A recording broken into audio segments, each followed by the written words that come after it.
বন্ধুরা কেমন আছেন সবাই? আশা করি অনেক ভালো আছেন। আজ আমি এমন একটা কাহিনী বলবো যা শুনলে আপনারা অবাক হয়ে যাবেন। গল্পটা পুরো শুনুন, কারণ শেষটা সত্যিই চমৎকার। আর অবশ্যই তোমার ওটা দাঁড়িয়ে যাবে। আমার নাম ফারিয়া, বয়স মাত্র ১-৬। ঢাকার একটা সাধারণ পরিবারে বড় হয়েছি আমি। আমার বাবা দেশের বাইরে কাজ করতেন, বছরে একবার এসে কয়েকটা দিন থাকতেন, তারপর আবার চলে যেতেন। মা সবসময় বলতেন, তোমার বাবার কষ্টেই তো আমাদের সংসারটা চলে। কিন্তু আমি সবসময় বুঝতাম, আমার মায়ের চোখে একটা শূন্যতা আছে, একা থাকার এক নিঃশব্দ বেদনা। আমি যখন আমার ঘর থেকে বের হলাম, তখন মনে হলো আশেপাশে কিছু অদ্ভুত ঘটছে। হঠাৎ পাশের ঘর থেকে ফিসফিস শব্দ শুনতে পেলাম। শব্দটা খুবই চাপা ছিল, যেন কেউ ইচ্ছে করেই আস্তে কথা বলছে। আমি দরজার কাছে গিয়ে দাঁড়ালাম এবং মনোযোগ দিয়ে শুনতে লাগলাম। হঠাৎ মায়ের কণ্ঠস্বর পেলাম, কিন্তু তার গলার স্বর যেন অন্যরকম শোনাচ্ছিল, উদ্বিগ্ন, উত্তেজিত কিংবা ভয় পাওয়া। তার সাথে চাচার কথাবার্তা কেমন যেন চাপা স্বরে চলছিল। দরজাটা ভেতর থেকে বন্ধ ছিল, আর জানালাও ছিল না। আমার কৌতূহল বেড়ে গেল। আমি আস্তে করে তালার ছিদ্র দিয়ে ভেতরে দেখার চেষ্টা করলাম। ভেতরের দৃশ্য দেখে আমি হতবাক। মা এবং চাচা খুব গম্ভীরভাবে কিছু একটা আলোচনা করছিলেন। চাচার মুখটা থমথমে, আর মায়ের চোখে অদ্ভুত এক উদ্বেগের ছাপ। আমি বুঝতে পারছিলাম, এখানে কিছু একটা সিরিয়াস ব্যাপার ঘটছে। কিন্তু সেটা কি? আমি মনে মনে ভাবলাম, কি এমন ঘটনা ঘটতে পারে যা নিয়ে তারা এত গোপনীয়ভাবে আলোচনা করছেন। আমি আরও কিছুক্ষণ অপেক্ষা করলাম, কিন্তু বেশি কিছু শোনা গেল না। চাচা শুধু বললেন, সব ঠিক হয়ে যাবে, তুমি চিন্তা করো না। মায়ের মুখটা আরও চিন্তিত হয়ে গেল। আমি তখনই সিদ্ধান্ত নিলাম, আমাকে সত্যিটা বের করতে হবে। এর আগে আমার পরিচয়টা সেরে নেই। আমার নাম রাগিনী। আমরা ছোট শহরে থাকি। আমাদের ছোট্ট পরিবার, আমি আর আমার মা একসাথে থাকি। তবে ২ বছর আগে আমাদের পরিবারের অংশ ছিলেন আমার বাবা। একটি মর্মান্তিক গাড়ি দুর্ঘটনায় বাবা আমাদের ছেড়ে চলে যান। বাবার মৃত্যুর খবর শুনে তার খুব ঘনিষ্ঠ বন্ধু মনোজ চাচা আমাদের দেখতে আসেন। কিছুদিন আমাদের সঙ্গে থেকেও যান। তবে জরুরি কাজের কারণে তাকে ফিরে যেতে হয়। যাওয়ার আগে তিনি প্রতিশ্রুতি দিয়েছিলেন, তিনি সবসময় আমাদের পাশে থাকবেন। বাবার মৃত্যুর পর মনোজ চাচাই আমাদের পরিবারের একমাত্র অভিভাবকের মতো হয়ে ওঠেন। ছোটবেলা থেকেই তিনি আমাদের বাড়িতে আসতেন। বাবা মায়ের খুব কাছের বন্ধু ছিলেন। তার সঙ্গে আমাদের সম্পর্ক এতটাই গভীর ছিল যে তিনি শুধু বাবার বন্ধু নন, আমাদের পরিবারেরই একজন বলে মনে হতো। আমি যখন ছোট ছিলাম, তখন মনোজ চাচা বাড়িতে এলেই আমি খুশিতে তার গলায় ঝাঁপিয়ে পড়তাম এবং তার সঙ্গে খেলায় মেতে উঠতাম। কিন্তু এখন আমি ১৯ বছর বয়সী একজন তরুণী হয়ে গেছি।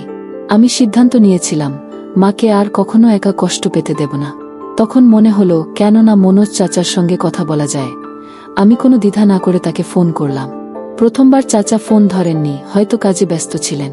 কিন্তু আমি জানতাম, তিনি আমাদের সবসময় গুরুত্ব দেন এবং মায়ের সুখের জন্য সব করতে পারেন। আমার ফোন বেজে উঠল। স্ক্রিনে দেখলাম মনোজ চাচা নামটা ভেসে উঠছে। আমি খুব খুশি হলাম এবং দ্রুত কল রিসিভ করলাম। কল ধরতেই চাচা বললেন, সরি বেটা, একটু আগে একটা মিটিংয়ে ব্যস্ত ছিলাম, তাই তোমার কল রিসিভ করতে পারিনি। আমি হাসতে হাসতে বললাম, কোনো সমস্যা নেই চাচা, আপনি ফোন করেছেন, এতটুকুই যথেষ্ট। চাচা মৃদু হেসে বললেন, তোমাদের খবর কি?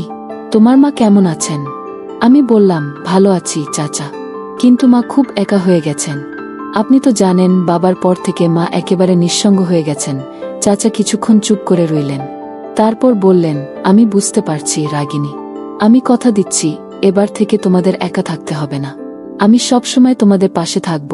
চাচার কথা শুনে আমার মন শান্ত হলো। আমি জানতাম, চাচা আমাদের ছেড়ে যাবেন না। সেই রাতেই আমাদের বাড়িতে এলেন মনোজ চাচা। মা তখনও চুপচাপ টেবিলের পাশে বসেছিলেন। চাচা এসে মায়ের দিকে তাকালেন, কিন্তু মা তাকে একবারও দেখলেন না। মা মৃদু কণ্ঠে বললেন, মনোজ দা, আপনি কখন এলেন? চাচা মায়ের হাত ধরে বললেন, তোমার আর রাগিনীর খেয়াল রাখার দায়িত্ব এখন থেকে আমার। আমি আর কখনো তোমাদের ছেড়ে যাব না। আমি সেই কথা শুনে ধীরে ধীরে আমার ঘরে ফিরে এলাম। রান্নাঘর থেকে পানি নিয়ে শুয়ে পড়লাম, কিন্তু ঘুম আসছিল না। বারবার মনে পড়ছিল সেই দৃশ্য। এরপর একদিন সকালে চাচা আমাকে দেখে মুচকি হেসে বললেন, ওহ রাগিনী, আজ তোমাকে অপূর্ব লাগছে। আমি চাচার কথা শুনে আনন্দিত হলাম। আমি তার পাশে গিয়ে চুপচাপ বসে রইলাম। কিছুক্ষণ পর চাচা অফিসের জন্য তৈরি হতে লাগলেন। হঠাৎ আমি উঠে গিয়ে চাচাকে আলিঙ্গন করলাম। মনে হলো, বহুদিন জমে থাকা আবেগ আমার ভেতর থেকে বেরিয়ে আসছে। চাচার শরীর মুহূর্তের জন্য কেঁপে উঠল। আর তার মুখে এক অদ্ভুত অস্বস্তির ছাপ ফুটে উঠল। সেই ছাপটা যেন মনের গভীরে লুকানো কোনো দুঃখ কিংবা অপরাধবোধের প্রকাশ ছিল। আমার চোখ ভিজে উঠেছিল, যেন আমি আমার ভালোবাসা আর মনের কষ্ট তাকে জানিয়ে দিতে চাইছিলাম। মা খালি চেয়ে বসে আছেন, ফোনটা হাতে, বারবার স্ক্রিনের দিকে তাকাচ্ছেন। বাবা যতদিন না থাকতেন, আমাদের বাসায় মাঝে মাঝেই একজন আসতেন, আমার চাচা, রিজভি চাচা, বাবার ছোট ভাই। চাচা দারুণ হাসিখুশি মানুষ, মাকে ভাবি না বলে ভাবিজান বলতেন। মা হেসে উঠতেন, আমি ভেবেছি মা বলছেন, রিজভি, আমি বুঝি না কেন আমি তোমার প্রতি এমন দুর্বল হয়ে পড়লাম। এটা পাপ, আমি জানি, কিন্তু আমি আর একা থাকতে পারছি না। আমার শরীর ঠান্ডা হয়ে যায়। মা কি করছে? এটা কি ভালোবাসা নাকি দুর্বলতা? মা, আমি সব জানি, আপনিও চাচা, এটা ঠিক না। বাবা তো আছেন, আপনি কি ভুলে গেছেন? বাবা, তিনি কি সত্যিই আছেন ফারিয়া? 7 বছর ধরে তিনি আমাদের সাথে কি আচরণ করছেন দেখো।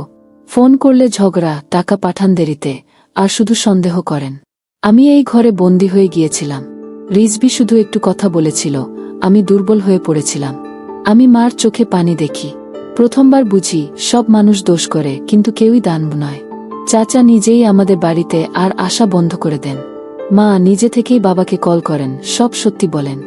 বাবা প্রথমে ভেঙে পড়েন, কিন্তু মায়ের কান্না, অনুতাপ আর আমার অনুরোধে তারা আবার একসাথে বসেন। আজ 1 বছর হয়ে গেছে, আমাদের পরিবারে আবার আলো এসেছে। মা এখন নিজের ভুল থেকে শিখে আমাকে শেখান, বুকের ভেতরের শূন্যতা কখনো অন্য কাউকে দিয়ে ভরতে নেই, নিজের মনকে শক্ত করতে হয়।